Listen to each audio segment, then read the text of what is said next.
Halo, selamat pagi, siang, sore, malam, Bu Bernadine dan teman-teman semua.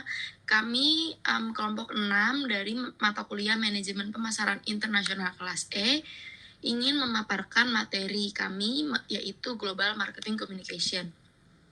Kelompok kami beranggotakan saya sendiri, Sela Kalista Putri dengan NIM 185, Tio Berkah Romadoni dengan NIM 186, Retno Nabila Maharani dengan NIM 187, dan Nadira Ramadia Salma dengan NIM 188. Nah, berikut adalah foto-foto kami dan dosen pengampu kami. Ada Ibu Dera Bernadine WMM, saya Sela Kalista Putri, Tio Berkah Romadoni, Retno Nabila Maharani, dan Nadira Radia Salma. Berikut tinjauan pustakanya. Yang pertama ada marketing communication. Komunikasi pemasaran adalah promosi dalam bauran pemasaran, termasuk di dalamnya adalah iklan, hubungan masyarakat, promosi penjualan, dan penjualan personal. Komunikasi pemasaran merupakan efektivitas dari komunikasi pemasaran yang melewati batas-batas negara. Selanjutnya, global advertising atau periklanan global. Periklanan adalah bentuk-bentuk komunikasi atau presentasi non-pribadi produk atau perusahaan yang dikendalikan oleh produsen untuk berkomunikasi dengan para pelanggannya. Periklanan pada dasarnya menempati posisi vital dalam upaya menjangkau konsumen sebanyak-banyaknya, yang disyaratkan bagi keberhasilan produksi massa, yang dibutuhkan juga sebagai keberhasilan proses industrialisasi. Periklanan global adalah pemakaian imbauan, periklanan pesan, seni, naskah, foto, cerita, dan potongan video, serta film dalam pasar berbagai negara. Kemampuan untuk mengalihkan kampanye dengan berhasil di seluruh dunia merupakan keunggulan bagi perusahaan global. Iklan memainkan peran komunikasi yang lebih penting dalam pemasaran produk konsumen pada industri. Baik, selanjutnya kita masuk ke dalam kendala periklanan global, di mana kendala periklanan global ini sendiri adalah periklanan global sifatnya yang lebih kompleks karena target audiens yang lebih kompleks, sehingga komunikasi yang terjadi itu terjadi di beberapa konteks yang berbeda dalam hal bahasa, literasi, dan juga faktor budaya lainnya. Yang mana adanya kendala periklanan global ini terjadi di berbagai media yang berbeda, yang mana memiliki kereaktifan beragam antara satu negara dengan negara lainnya. Untuk kendala periklanan global ini sendiri terdapat 4 faktor, yang mana yang pertama adalah pesan tidak sampai pada penonton atau target sasaran. Lalu yang kedua, pesan mungkin mencapai target sasaran tetapi mungkin tidak dipahami atau disalahartikan. Lalu yang ketiga, kendalanya adalah pesan mungkin mencapai target sasaran dan dipahami, tetapi masih belum berhasil menggerakkan mereka untuk mengambil tindakan yang diinginkan oleh pengirim. Lalu kendala yang terakhir adalah efektivitas pesan dapat dirusak oleh gangguan atau pengaruh dari luar seperti periklanan pesaing dan juga wiraniaga pesaing. Lalu kita masuk ke dalam proses pengiklanan global, di mana proses pengiklanan global ini terdiri dari 3 proses. Yang pertama, pengiklanan menentukan pesan yang sesuai untuk audiensi target. Yang kedua, menyandingkan pesan sehingga akan dipahami dengan jelas dalam konteks budaya yang berbeda. Yang terakhir, pesan tersebut kemudian dikirim melalui saluran media ke audiensi yang kemudian menerjemahkannya dan bereaksi terhadap pesan tersebut. Di mana proses pengiklanan global ini pastinya dalam prosesnya itu bakal terjadi masalah yang penting juga, yaitu seperti misalnya kayak menentukan strategi periklanan internasional, bagaimana cara kita berkampanye iklan itu dibuat seragam di seluruh dunia atau juga disesuaikan dengan perbedaan di pasar lokal tersebut, seperti itu untuk proses pengiklanan global sendiri. Lalu lanjut ke dalam advertising agencies, di mana advertising agencies atau yang bisa kita sebut dengan agen-agen periklanan merupakan agen periklanan yang bisnisnya bergerak pada bidang jasa dengan tujuan membuat, merencanakan, dan menangani periklanan dan biasanya berbentuk promosi untuk klien. Selain itu, agen periklanan juga dapat disebut sebagai salah satu pihak yang sering dituju oleh orang-orang yang hendak mengiklankan usahanya. agensi periklanan ini akan membuat iklan sesuai dengan permintaan dan persetujuan dari klien tersebut. Dan juga dilihat dari lingkup pelayanan sendiri, yang mana lingkup pelayanan advertising agencies ini meliputi 3 bidang. Yang pertama adalah pelayanan kreatif, pelayanan perencanaan, dan pemasaran media, serta konsultasi komunikasi pemasaran. Dalam advertising agency ini juga terdapat tugas dalam agensi periklanan, yang mana dalam tugasnya ini agensi periklanan tidak hanya membantu mengiklankan atau mempromosikan, tetapi mereka juga yang pertama, melakukan penelitian tentang perusahaan dan produknya, serta reaksi pelanggan. Yang kedua, merencanakan jenis media yang akan digunakan, kapan dan di mana akan digunakan, dan berapa lama akan digunakan. Dan yang terakhir adalah menerima feedback dari klien serta pelanggan, dan kemudian memutuskan tindakan apa yang harus dilanjutkan selanjutnya. Dalam advertising agencies ini terdapat 2 jenis advertising agencies berdasarkan jenis layanannya. Yang mana yang pertama itu adalah full service agency. Di mana full service agency ini merupakan jenis perusahaan agensi menengah atau besar yang mampu melakukan kampanye iklan secara lengkap. Agensi ini dapat dibantu oleh banyak perusahaan yang terlibat dalam berbagai kegiatan lainnya seperti riset pasar, promosi penjualan, periklanan, public relation, media buying, produksi film, dan lainnya. Dengan begitu, agensi full service agency ini mampu menangani semua berbagai kegiatan yang berkaitan dengan periklanan dari awal hingga akhir. Lalu untuk jenis advertising agency yang kedua adalah specialized agency, di mana perusahaan ini merupakan lembaga yang menyediakan hanya satu layanan yang dipilih dari seluruh jangkauan yang ada. Specialized agency ini tidak memiliki spesialisasi di semua layanan atau tidak didukung oleh anak perusahaan khusus lainnya. Perusahaan-perusahaan dari specialist agency ini mendapatkan layanan khusus untuk menggunakan jasanya, misalnya kayak media buying agency, seperti itu.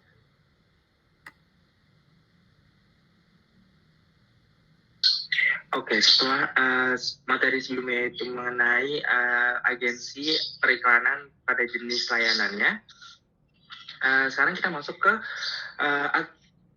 beberapa jenis advertising dalam dunia digital. Yang pertama itu ada display ads, di mana display ads itu merupakan bentuk paling dasar dalam iklan digital yang terdiri dari gambar dan teks. Biasanya iklan akan muncul sebagai spanduk, halaman arahan, pop-up, atau flash ad di situs web dan sebagian besar di blog.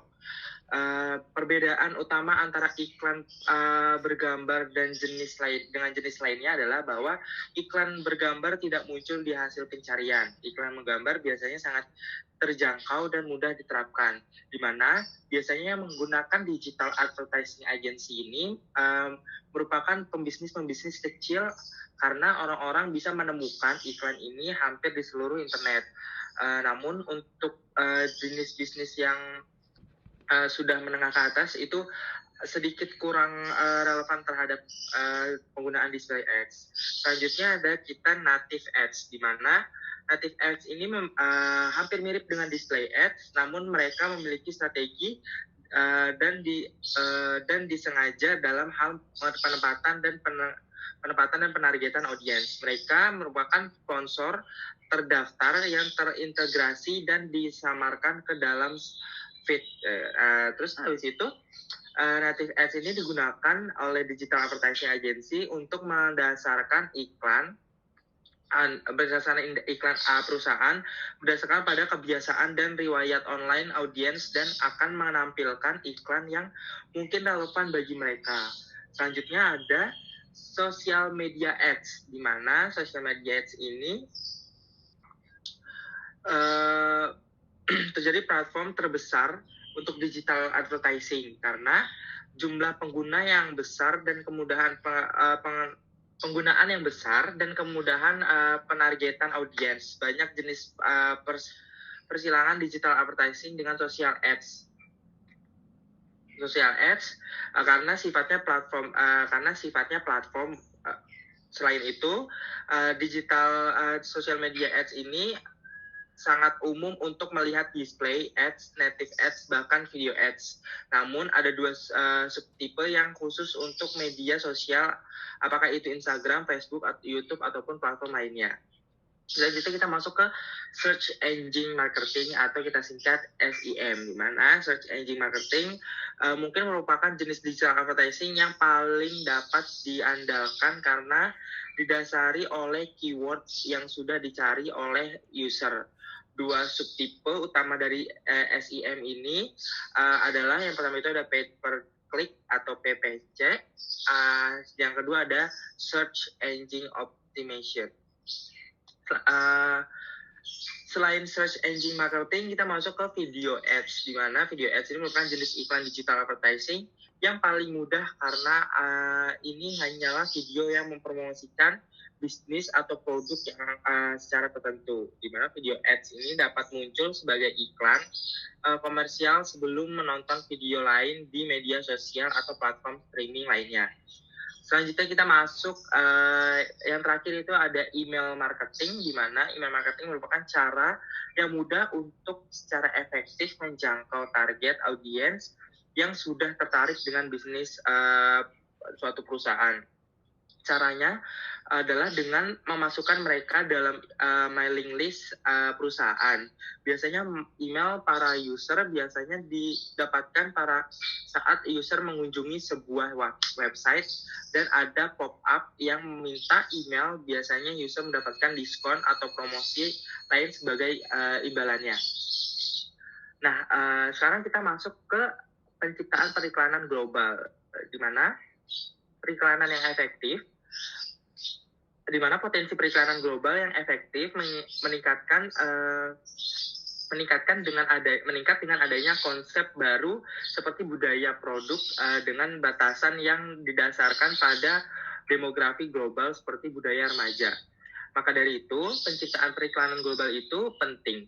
Periklanan harus mengkomunikasikan daya tarik yang relevan dan efektif dalam lingkungan pasar sasaran. Karena produk yang seringkali berada pada tahap yang berbeda dalam daur hidup di berbagai pasar nasional, dan karena terdapat perbedaan budaya, sosial, serta ekonomi yang mendasar di pasar, maka daya tarik yang paling efektif untuk suatu produk mungkin bervariasi dari pasar yang satu ke pasar yang lain. Periklanan efektif mungkin juga harus berbeda antara imbauan pasar, produk, dan pelaksanaan kreatif daya tarik itu. Bila pelaksanaan kreatif di sebuah pasar kunci amat erat berkaitan dengan sifat budaya tertentu, pelaksanaan di pasar lainnya mungkin harus disesuaikan. Produk konsumen tertentu juga tergantung pada perluasan periklanan. Bila suatu produk mempunyai daya tarik pada kebutuhan yang sama di seluruh dunia, terdapat kemungkinan memperluas daya tarik pada kebutuhan itu. Dalam menciptakan iklan tersebut, ada beberapa aspek yang perlu diperhatikan. Yang pertama itu ada pengarahan seni, di mana dengan memperhatikan presentasi visual atau bahasa tubuh, periklanan cetak dan disiarkan. Contoh bentuk presentasi visual secara universal pada produk Polygon yang menampilkan kualitas sepedanya dan performanya saat di gunung, di mana secara tidak langsung konsumen atau audiens yang melihatnya berasumsi dan beranggapan bahwa produk sepeda Polygon ini memang cocok dan tahan untuk trek-trek yang sangat ekstrim seperti contohnya di pegunungan. Iklan ini berlatar belakang gunung dan hutan-hutan, yaitu masuk lagi kepada audiens melihat bahwa dan berasumsi bahwa produk ataupun sepeda Polygon ini memang cocok atau kuat pada jalan atau trek yang sangat ekstrim seperti contohnya pegunungan. Yang kedua itu ada menjabarkan naskah atau menulis teks sebuah iklan menjadi subjek yang diperdebatkan dalam lingkungan periklanan. Naskah harus relatif pendek dan tidak berisi bahasa pasaran atau idiom. Hal ini karena bahasa lain pasti memerlukan ungkapan yang lebih panjang untuk menyampaikan pesan yang sama, yaitu presentasi visual, gambar, dan ilustrasi yang lebih banyak. Slogan contohnya pada perusahaan Polygon memiliki slogan "Lead Your Own Path", di mana Polygon percaya bahwa setiap individu, konsumen ataupun audiens memiliki cerita dan rintangan hidup yang berbeda. juga karakteristik dan latar belakang yang berbeda. Namun harapannya dari dikeluarkannya produk Polygon ini yaitu lead your own path, di mana akan menjadi semangat yang sama untuk setiap orang. Setelah kita membahas mengenai penciptaan periklanan global, selanjutnya kita akan ngebahas tentang keputusan media global, di mana pemanfaatan media online yang lazim disebut media sosial sangat berarti bagi para pelaku pasar, investor ataupun pelaku industri. Di mana pemanfaatan internet di era global sebagai bentuk kemajuan teknologi digital terhadap modernisasi informasi kian merebak drastis, terutama dalam hal pemenuhan kebutuhan masyarakat informasi di bidang sosial, ekonomi, politik, budaya, serta lainnya.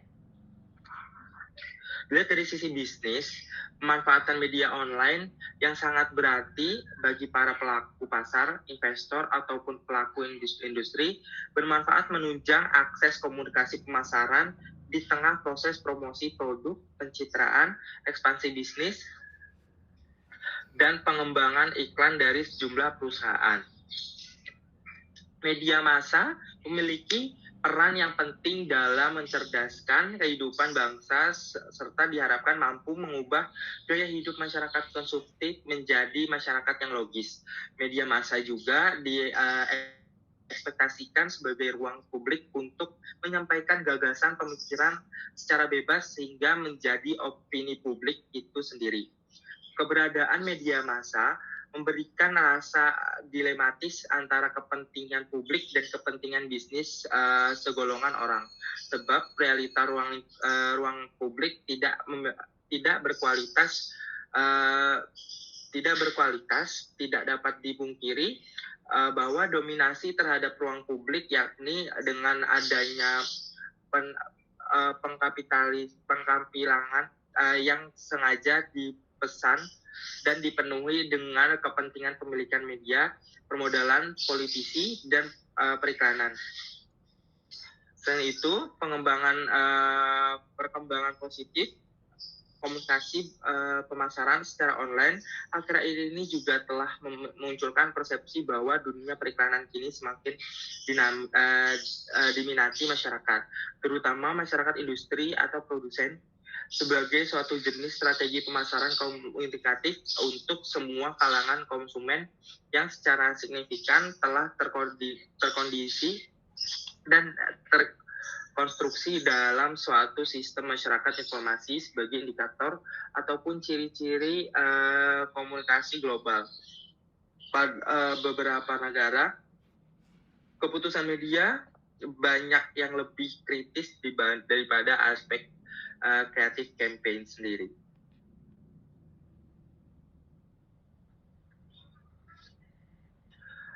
Kita masuk ke macam-macam landscape media lintas negara secara dramatis atau tidak terjadi di antara wilayah dalam sebuah negara terbagi menjadi 3 hal. Yang pertama itu ada infrastruktur media, di mana banyak negara yang menawarkan sebuah pilihan media yang berlebihan.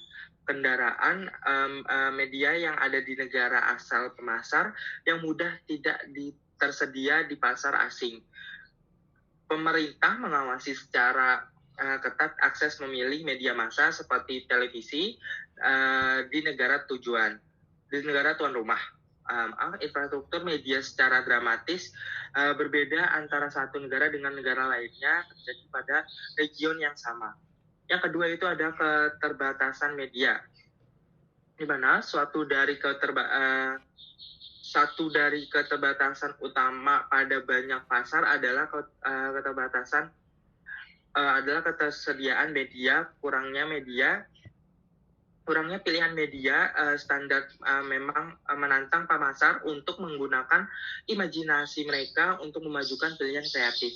Dan yang terakhir itu ada pengembangan terakhir landscape media global, di mana terakhir media global seperti pertumbuhan komersial dan deregulasi media massa, penurunan media radio dan cetak, meningkatkan media regional dan global, tumbuhnya spread dari interaktif marketing,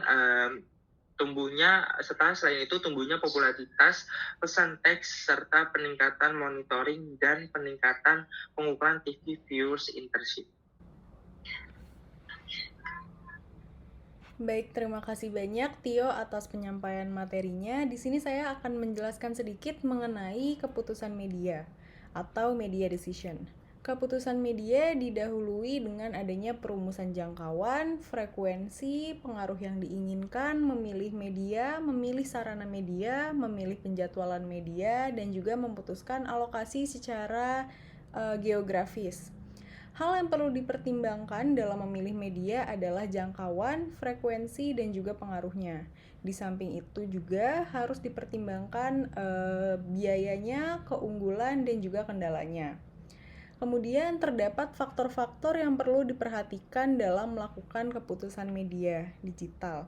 Di antaranya yaitu yang pertama menentukan tujuan dengan adanya keputusan media, di mana semakin jelas dan spesifik tujuan yang disebutkan, maka akan semakin baik dan mudah bagi kita untuk mengevaluasi apakah tujuan tersebut sudah tercapai atau belum, dan tujuan yang ditetapkan harus sesuai dengan rencana promosi.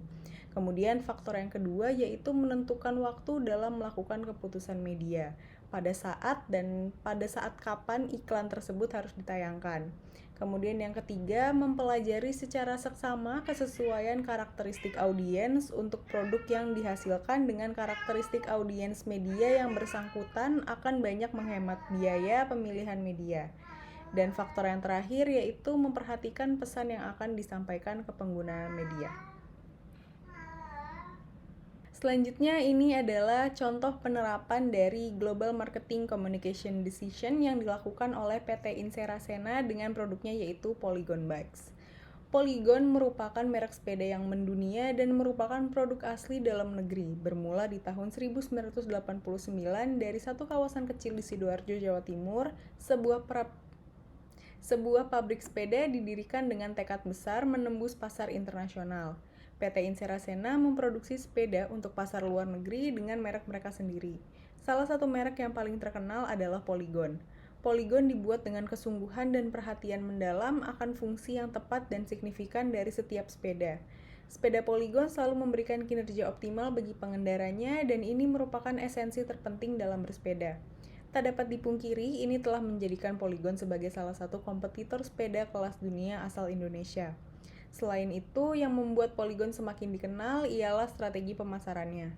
Polygon aktif mengembangkan model-model sepeda untuk mengikuti zaman. Selain itu, Polygon juga berperan aktif untuk mensponsori kegiatan-kegiatan yang berhubungan dengan sepeda. Hal inilah yang membuat Polygon diterima oleh masyarakat. Untuk kasus berikutnya, ini contoh penerapan dari Global Marketing Communication Decisions yang dilakukan oleh perusahaan Amazon. Amazon.com merupakan perusahaan yang bergerak dalam bidang perdagangan berbasis online yang terbesar di dunia. Perusahaan ini didirikan oleh Jeff Bezos pada bulan Juli tahun 1994 sebagai situs web retail. Perusahaan yang berkantor pusat di Seattle, Washington, Amerika Serikat ini pada awalnya hanya menjual buku. Namun sekarang telah bervariasi hingga merambah DVD, CD, software, video game, elektronik, pakaian, furniture, makanan, mainan, dan lain-lain sebagainya. Amazon memiliki situs web tersendiri untuk negara-negara seperti Kanada, Prancis, Belanda, dan juga beberapa negara lainnya. Amazon memiliki begitu banyak anak perusahaan seperti Zappos, Audible, Alexa, dan perusahaan-perusahaannya lainnya. Selain itu, Amazon juga mengembangkan sayap perusahaannya ke berbagai bidang seperti Amazon Basics yang bergerak dalam pembuatan produk elektronik dengan menggunakan brand Amazon, Amazon Fresh sebagai divisi penjualan grosir buah-buahan yang bertempat di Seattle, Amazon Studios yang merupakan online social movies, dan Amazon Warehouse Deals yang menjual produk-produk yang sudah diperbaharui dengan penawaran diskon khusus. Amazon memadukan 3 hal dalam implementasi strategi retailnya, yaitu dengan menetapkan harga produk yang murah, menyediakan produk dengan pilihan yang lengkap, serta memberikan kenyamanan kepada konsumen dalam berbelanja. Dalam melakukan pemasaran, Amazon memanfaatkan mesin pencari populer. Amazon memperkenalkan produk-produk mereka melalui Google Text Ads Banner. Pada tahun 2011, Amazon mengklaim bahwa dengan metode tersebut telah berhasil menyumbangkan total 17% dari pendapatan Amazon. Selain itu, Amazon fokus menggunakan teknologi IS atau IT Online Web Portal mereka untuk memasarkan produk dan menggait pelanggan. Amazon juga turut menggunakan online marketing channel seperti email, advertising portal, dan lain-lain sebagainya. Selain media online, Amazon juga mempromosikan pada media massa lainnya seperti TV, radio, surat kabar. Amazon juga sangat perhatian terhadap loyalitas konsumen dan selalu memberikan perlakuan khusus terhadap pelanggan, salah satunya dengan memberikan pemotongan biaya pengiriman untuk pelanggan yang setia.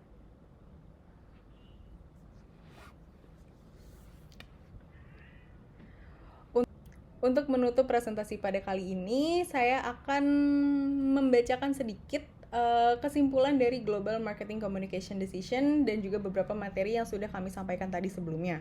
Di mana kesimpulan dari topik pada kali ini yaitu periklanan adalah bentuk-bentuk komunikasi atau presentasi non-pribadi produk atau perusahaan yang dikendalikan oleh produsen untuk berkomunikasi dengan pelanggan. Dalam iklan, terdapat agen-agen periklanan merupakan suatu bisnis yang bergerak pada bidang jasa yang bertujuan untuk membuat, merencanakan, dan mengenangani periklanan dan biasanya berbentuk promosi untuk kliennya. Penciptaan periklanan global tercipta dengan harus mengkomunikasikan daya tarik atau appeal yang relevan dan efektif dalam lingkungan pasar sasaran. Dengan mengacu pada pengarahan seni dan menjabarkan naskah atau menulis teks sebuah iklan. Keputusan media global didahului perumusan jangkauan, frekuensi, pengaruh yang diinginkan, memilih media, memilih sarana media, memilih penjadwalan media, dan memutuskan alokasi media secara geografis. Hal yang perlu dipertimbangkan dalam memilih media adalah jangkauan, frekuensi, dan juga pengaruhnya. Demikianlah presentasi kami pada kesempatan kali ini mengenai Global Marketing Communication Decisions beserta penerapannya pada PT Insera Sena dengan produknya Polygon Bikes dan juga Amazon.com. Semoga materi yang kami sampaikan pada kesempatan kali ini dapat bermanfaat untuk seluruh penonton. Terima kasih. Wabillahi taufiq wal hidayah. Wassalamualaikum warahmatullahi wabarakatuh.